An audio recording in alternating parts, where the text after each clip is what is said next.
समस्त राज ऋषि ब्रह्म ऋषि 88,000 ऋषि प्राण वक्ता श्री सूत जी महाराज और विद्वान हो जाते हैं। महाराजा परीक्षित सबसे प्रार्थना करते हैं, प्रभु मरणासन्न पुरुष के लिए क्या करना चाहिए? ये प्रश्न सुनिए महाराजा परीक्षित का। महाराज हे महात्मा, मरणासन्न पुरुष के लिए क्या करना चाहिए? जिसके सामने मृत्यु है उस जीव को क्या करना होगा? कौन सा उपाय है? समस्त राजर्षि ब्रह्मर्षि सूत जी महाराज विद्वान थे। कहते हैं धन्य है महाराज आप। उन्होंने ये नहीं कहा कि मेरी मृत्यु होने वाली है। ये प्रश्न एक व्यक्ति विशेष का नहीं है, ये व्यक्ति विशेष का नहीं है, प्रत्येक जीव आत्माओं का है कि जिनके सामने मृत्यु है उसके लिए क्या करना चाहिए। अब तो महाराज जो संत जितना जानते थे बताने लगे। कोई कहे महाराज महामृत्युंजय करवाओ, कोई कहे गायत्री करवाइए, हनुमान बाहुक, बजरंग बाण। जो संत ब्राह्मण जितना जानते थे वो बताने लगे। और तभी तो उस महान गंगा के तीर पर भास्करम दिवाकरम सदस्य भगवान सूर्य की तरह प्रकाश आ रहा था गंगा के तीर पर। ब्रह्म ऋषियों ने, राज ऋषियों ने देखा कि गंगा के तीर पर इतना बड़ा प्रकाश आ रहा है, इतना तेजोमय। खड़े हो जाते हैं सब। और जब आए 16 वर्ष की जिनकी उम्र है, मोटा यज्ञोपवीत जिनके कांधे पर रखा, लंबी जिनकी शिखा, निर्वस्त्र भगवान सुखदेव का प्रकट हुआ। बोले सुखदेव भगवान की।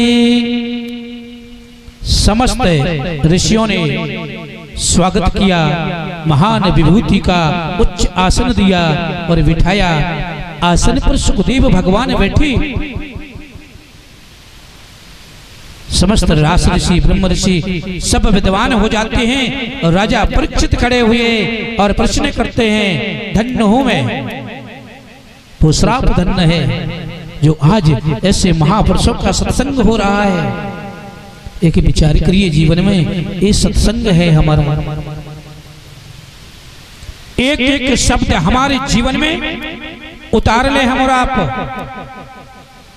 राजा परीक्षित कहते हैं, महात्मन मैं धन्य हूं जो आप जैसे महान ऋषियों का सत्संग करने का सौभाग्य मिला। लेकिन प्रभु मैं व्यक्ति विशेष अपना मन का भाव प्रकट नहीं कर रहा। मैं तो ये कह रहा, जगत में अगर ऐसी विडंबना बन जाए जिसके सामने उनकी मृत्यु हो, उस जीव को क्या करना होगा? कह दिया सुखदेव भगवान ने, धन्य है महाराजा परीक्षित। अश्वदयी महान पृथिव्या अश्वमेघ सहस्त्राणी वाजपेयी शतानि चा सुख शास्त्र कथामृतम प्रत्यादि पूर्ण फल लभेत। सिर्फ एक ही प्राण है, एक ही परिपक्व वो फल है जो हमें इस महान कष्ट से उबार सकता है। श्रीमद् भागवत महापुराण की कथा सुधा सुधा अमृत, एक एक बूंद मुखार बिंद से नहीं पी जाती महाराज, कानों से। और जैसे ही सुखदेव भगवान सुनाने को उद्यत हुए, आकाश मध्य से समस्त देवता इंद्रम सुरपति श्रेष्ठम वज्रहस्तम महाबलम। इंद्र भगवान ने देखा कि महाराजा परीक्षित अमृतमयी कथा को सुनने जा रहे हैं, तो अमृत का कलश लेके देवराज इंद्र समस्त देवता प्रकट हो गए।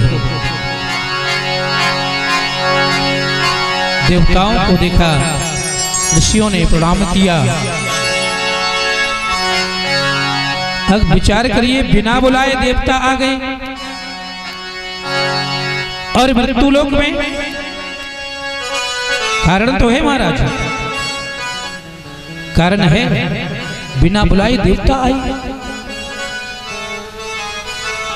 और बाबा गोस्वामी तो कहते हैं, बाबा ने प्रकट किया भाव,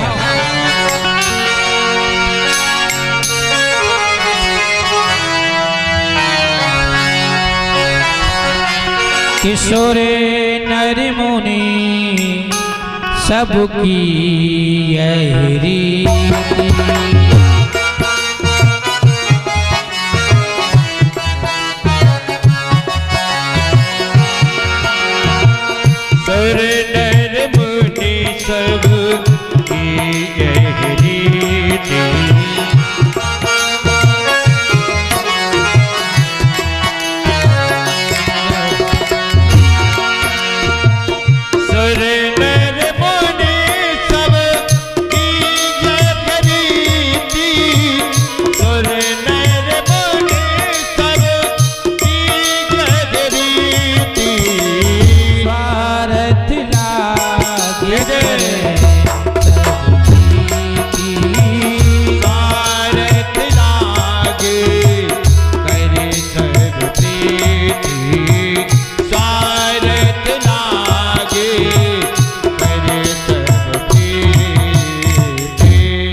नर मुनि सब की यह रीति, और स्वार्थ लाग करें सब प्रीति। बिना स्वार्थ की महाराज, और इंद्र देवताओं के राजा, कारण तो है। महाराजा परीक्षित विचार करते हैं, बिना बुलाए चले आए, आवाहन करते हैं, फिर भी नहीं पधारते सशरीर। प्रणाम किया, पूछा, महाराज महात्मा सुखदेव जी के सामने इंद्र भगवान अपने विचारों को रखते हैं। क्यों आए? ये अमृत का कलश है और राजा परीक्षित को श्राप है, 7वें दिन तक्षक नाम का सर्प दंशन करेगा, उनकी मृत्यु हो जाएगी। महाराज ये अमृत का पान करा दीजिए राजा परीक्षित को, वो अमर हो जाएंगे। बोले महाराज इतनी उदारता देवताओं में कब से प्रकट हो गई? महाराज इसके आदान प्रदान क्या होगा? भाई अगर आप कुछ दोगे तो क्या कुछ लोगे? बोले हाँ लेंगे। 7 दिन की अमृत रूपी कथा का श्रोता मैं बनूंगा। एक विचार करिए, इंद्र सौदागर बन के आए इस पृथ्वी पर राजा परीक्षित के सामने। 7 दिन की कथा के महाराजा परीक्षित का जो पद है वो इंद्र कहते हैं मुझे दे दीजिए। और 14 रत्नों में श्रेष्ठ रत्न को, जिस रत्न को पाने के लिए देवासुर संग्राम हो गया, उस रत्न को सहज में लेके इंद्र आ गए। परीक्षित कहते हैं हे महात्मन, आपके हाथ में जो अमृत का कलश है, भाई लेन देन बराबरी की चीज को हो तुम्हारा, लेन देन भाई आदान प्रदान बराबरी की चीज का होगा। तुम्हारे हाथ में अमृत है, हमारे पास में अमृत रूपी कथा। भेद इतना है, ये अमृत मुंह से पान करेंगे, अमृत रूपी कथा कानों से पान की जाएगी। लेकिन महाराज इसके गुणों में बहुत अंतर है। राजा परीक्षित ने कहा अगर मैंने अमृत का पान कर लिया मैं अमर हो जाऊंगा, और अमर अगर मैं हो गया तो कहीं मुझे अभिमान ना हो जाए कि मुझे कभी नहीं मरना है। अगर अभिमान मेरे जीवन में आया तो ना जाने इन हाथों से कोई जघन्य अपराध बन जाए। इन हाथों से अगर अपराध बन गया तो मेरा वंश कलंकित हो जाएगा। मेरी माता, मेरे पिता, मेरे दादा, परदादा, जिनकी ख्याति है, जिनका यश है, जिनकी कीर्ति है, वो कलंकित हो जाएगी। हे इंद्र भगवान, इस अमृत के कलश को ले जाएं। अमृत मेरी दृष्टि में कांच है। क्या उपमा दी परीक्षित जी ने?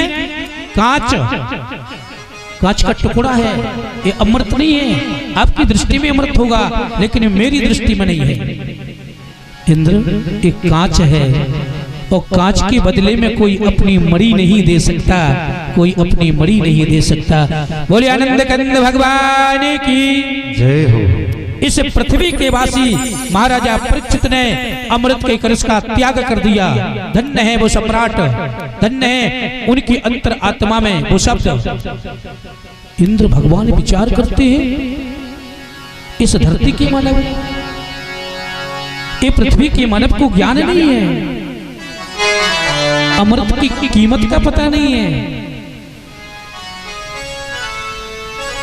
सुखदेव भगवान कहते हैं, हे देवराज इंद्र, ये राजा सहज नहीं है, कर्मनिष्ठ राजा है, हजारों सत्संग की हैं, संत ब्राह्मणों की विशेष कृपा के ये पात्र हैं। इंद्र भगवान ने अपना अपमान माना और अमृत के कलश को लेके परमपिता परमात्मा ब्रह्मा जी के पास पहुंच जाते हैं और कहते हैं, हे सृष्टि के रचनाकार, भागवत महापुराण में इतनी विशेषता क्या है कि एक साधारण जीव ने अमृत के कलश का त्याग कर दिया। ऐसी कौन सी विशेषता है? आकलन किया ब्रह्मा जी ने। तराजू के एक पक्ष पर 4 वेद, 6 शास्त्र, 18 पुराण, उपनिषद सब रख दिए और दूसरे पक्ष पर श्रीमद् भागवत महापुराण की कथा समस्त देवताओं के सामने ब्रह्मा जी ने आकलन किया, उठाया। तीनों लोकों का भार, जिनके एक एक रोम में एक अखंड ब्रह्मांड व्याप्त है, मेरी कन्हैया की वो अनुपम गाथा, इतना भार था महाराज। सारे वेद, पुराण, शास्त्र, उपनिषद सब उठ गए और कहीं ज्यादा भार ये मेरी ठाकुर जी की कथा का था। गुरु बृहस्पति आए, इंद्र को समझाया, हे इंद्र, भाग्योदयेन बहु जन्म समर्जितेन। आज के भाग्य से नहीं महाराज, हमारे जन्म जन्मांतरों के जब पुण्य और भाग्य का उदय होता है, तब एक कथा श्रवण करने का, परीक्षित बनने का सौभाग्य प्राप्त होता है। ये सहज नहीं है इंद्र, तो इंद्र परीक्षित ना बन पाए, इंद्र परीक्षित ना बन पाए। क्षमा प्रार्थी हुए परमपिता परमात्मा ने कहा, वो तीनों लोकों के स्वामी हैं, उनकी वो गाथा है, उनका वो विग्रह है, उनका वो शरीर है, एक अंग है भगवान कन्हैया का भागवत। और जो जीव आत्मा कृष्ण स्वरूप मान के प्रत्येक शब्दों का मनन और चिंतन कर लेते, महात्मा सुखदेव जी कहते हैं, विश्वास। भगवान को कोई नहीं जानता, कौन जानता है प्रभु को? साकार को ब्रह्मा नहीं समझ पाए तो हम निराकार मेरे ठाकुर को क्या समझेंगे? लेकिन विश्वास हो जाए अंतर आत्मा में, और जब विश्वास हो गया, विश्वासम फलदायका, तो जीवन का समस्त कृत्य उस जीव आत्मा को प्राप्त हो जाते हैं। हाथ जोड़ के महाराजा परीक्षित कहते हैं, हे सुखदेव भगवान, धन्य हूं मैं, मुझे ये सौभाग्य मिला, परीक्षित बनने का सौभाग्य। ऐसा कौन सा वंश है कि उस वंश की कृपा मेरे ऊपर हो गई? सुनने सुनाने वाले को बचाने वाला ठाकुर है, जन्म के पहले ही दर्शन देने वाले। विचार करिए, ये सहज नहीं है। गर्भ में दर्शन ठाकुर का हो गए, पृथ्वी पे भी नहीं आए, पहले ही कन्हैया के दर्शन हो गए मैया के पेट में। परीक्षित महाराज को और सुखदेव भगवान को दोनों को हुई, मैया के गर्भ में दर्शन हुई। तो महात्मा सुखदेव जी कहते हैं, हे राजन, धर्म सत्यम करम बाधम यथो गतिवंश भागीरथी पूर्णता। तुम्हारा जन्म सहज वंश में नहीं हुआ, बहुत बड़े वंश में हुआ। पूछने लगे, प्रभु बताइए मैं कौन से वंश में पैदा हुआ, उन कौन पूर्वजों की कृपा हुई कि मुझे ये सौभाग्य मिल गया जो इंद्र को ना मिला वो मुझे मिला। तो बताते हैं, महाराजा प्रतीक स्वर्ग से बताया, महाराजा वसु देवराज इंद्र की सभा में एक बैठक हुई, समस्त देवियां भी पधारी, देवता भी पधारी। अंत में भागीरथी मैया गंगा आई, तो जैसी गंगा जी ने और ड्योढ़ी पर और चरण अपना रखा, और चरण जैसे वो रखती हैं तो हवा के झकोरों से उनका सर से पल्लू अलग हो गए। तो महाराजा वसु बैठे थे और गंगा के रूप और सौंदर्य को देखा तो उपहास करने लगे। और देवताओं की सभा में एक गंगा का अपमान है। तो देवताओं ने श्राप दे दिया कि तुम देवताओं की सभा में बैठने योग्य नहीं हो। ऐसा जघन्य अपराध एक नारी का किया। यत्र यत्र नारी पूज्यन्ते रमन्ते तत्र देवता।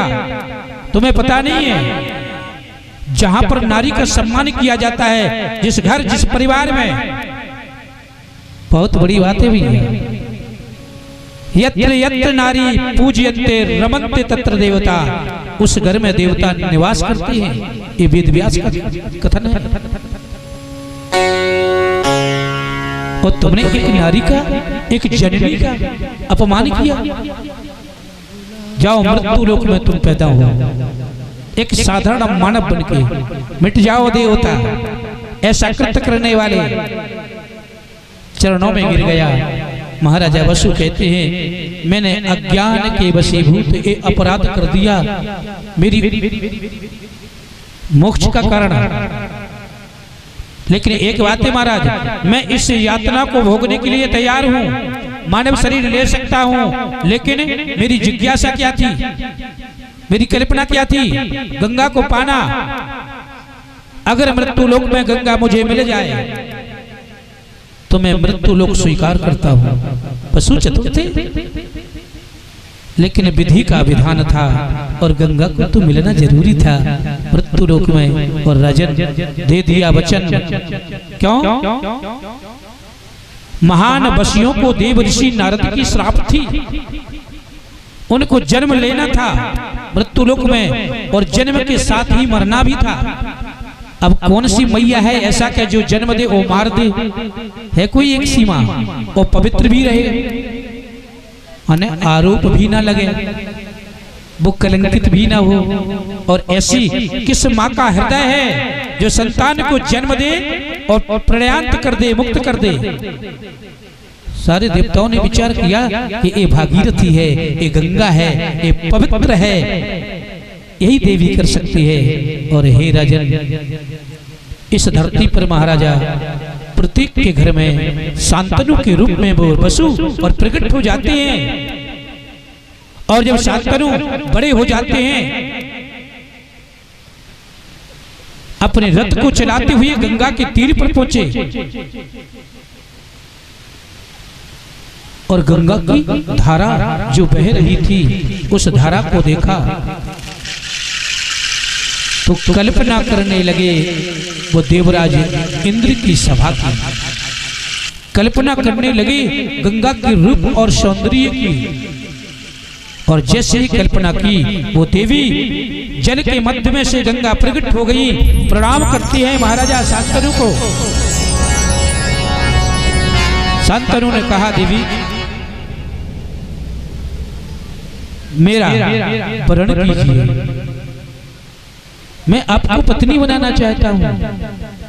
गंगा से कहते हैं, गंगा ने कहा महाराज मेरी शर्त है, पत्नी बनने को तो मैं तैयार हूँ, लेकिन एक मेरी शर्त है कि मेरे गर्भ से जो संतान का जन्म होगा उस पर अधिकार मेरा होगा, आपका नहीं होगा। अगर ये शर्त आप मान जाओ तो मैं पत्नी बनने को तैयार हूँ। प्रतीक महाराज को खबर पहुंची और राजा शांतनु गंगा के प्रेम में व्यथित हो गए थे और स्वीकार कर लिया। गंगा को विवाह हुआ। महाराज सारा नगर नाच उठा। जिनके आंगन में स्वयं भागीरथी गंगा एक बहू बन के आई, धन्य है वो राजघराना। हे महाराजा परीक्षित, ये तुम्हारा वंश है, माता भागीरथी की गर्भ से निकलने वाला।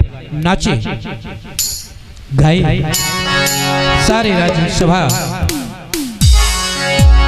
मानो तुम्हें गंगा माहू, न मानो तुम्हें तापा।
बोली वृंदावन बिहारी लाल की जय।